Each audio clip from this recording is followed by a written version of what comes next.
Assalamualaikum warahmatullahi wabarakatuh. Perkenalkan, nama saya Ahmad Novanur Paujan dengan NIM 2106039. Di sini saya akan menjawab beberapa pertanyaan yang sudah diberikan oleh Bapak Cucu Surahman, yaitu untuk ujian tengah semester pendidikan agama Islam. Yang pertama yaitu jelaskan definisi agama secara bahasa dan istilah menurut para ulama. Bagaimana Anda memaknai beragama dalam kehidupan Anda pribadi? Baik, di sini saya akan menjawab. Yang pertama yaitu menurut agama secara bahasa merupakan sistem yang dapat mengatur keimanan atau kepercayaan dan kepribadian seseorang kepada Tuhan Yang Maha Esa, serta ketaatannya dalam memenuhi kaidah yang berhubungan dengan hubungan sesama manusia beserta lingkungannya. Dan yang menurut istilah yaitu agama merupakan suatu kepercayaan kepada Tuhan Yang Maha Esa yang mempengaruhi kehidupan manusia serta mempercayai adanya hari akhir, sehingga agama berkaitan dan identik dengan budaya.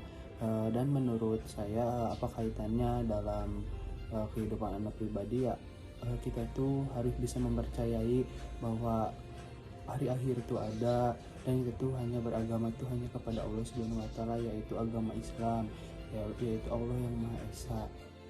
Baik, untuk yang kedua yaitu apa arti Islam, bagaimana cara memahami agama Islam yang efektif menurut Anda, dan apa yang orang tua arahkan agar Anda menjadi seorang muslim yang baik. Baik, di sini saya akan menjawab apa arti Islam. Islam adalah agama yang terakhir, agama yang dibawa oleh Nabi Muhammad SAW yang diwahyukan oleh Allah Ta'ala untuk seluruh umat manusia. Kitab suci agama Islam yaitu Al-Quran. Kitab suci Al-Quran diturunkan kepada Nabi Muhammad dalam tempo 22 tahun, 2 bulan, dan 22 hari. Dan di sini adalah bagaimana cara Anda memahami agama Islam menurut efektif menurut Anda, dan apa yang diajarkan oleh orang tua. Ya, menurut saya apa arti yang sudah diberikan kepada orang tua saya mengenai Islam, yaitu saya itu harus tetap taat kepada Allah, dan saya itu harus melakukan amal-amal ibadahnya yang baik, seperti sholat, seperti memberi atau berzakat, atau kita tuh harus bersyukur dengan apapun saja yang ada, seperti itu. Baik, untuk pertanyaan yang ketiga yaitu jelaskan pengertian Al-Quran, apa pokok-pokok isi kandungannya, dan bagaimana Anda berinteraksi dengan Al-Quran dalam kehidupan sehari-hari. Baik, di sini saya akan menjawab dari pertanyaan yang ketiga, itu tentang Al-Quran. Al-Quran adalah kitab suci dan bagian penting dalam kehidupan umat Islam. Bagi kaum muslimin, Al-Quran adalah hukum atau perintah pedoman untuk berperilaku moral serta berisi filosofi agama. Dan Al-Quran itu berisi petunjuk, yaitu petunjuk kita sebagai umat muslim untuk menunjukkan kita itu ke jalan yang benar.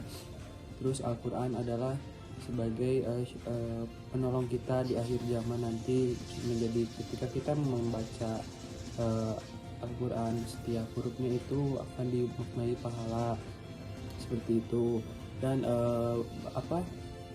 bagaimana saya melakukannya, apa makna dalam kehidupan sehari-harinya, yaitu ya saya membaca Al-Quran, saya bersolawat, saya setiap habis sholat membaca Al-Quran, ataupun ketika malam Jumat saya membaca surat Yasin, seperti itu. Baik, langsung saja untuk pertanyaan yang keempat, yaitu jelaskan apa makna iman. Coba beri contoh dari cabang-cabangnya dalam kehidupannya. Baik, di sini saya akan menjelaskan apa itu iman. Iman artinya percaya, yaitu menurut istilah iman adalah membenarkan dan meyakinkan dengan hati, diucapkan oleh lisan, dan diamalkan dengan perbuatan. Jadi iman itu yaitu keimanan kita itu tidak bisa dilihat dari sekadar dari kafatnya kita, tapi kita itu harus melihat diri kita sendiri, itu tidak bisa dilihat oleh orang lain. Dan iman itu dirasakannya oleh diri sendiri. Maka dari itu ya, keimanan itu kan di sini disebutkan meyakinkan dengan hati, diucapkan oleh lisan, dan diamalkan dengan perbuatan. Nah, maka dari itu bahwa kita tuh keimanan kita tuh ya yang kata itu kita sendiri.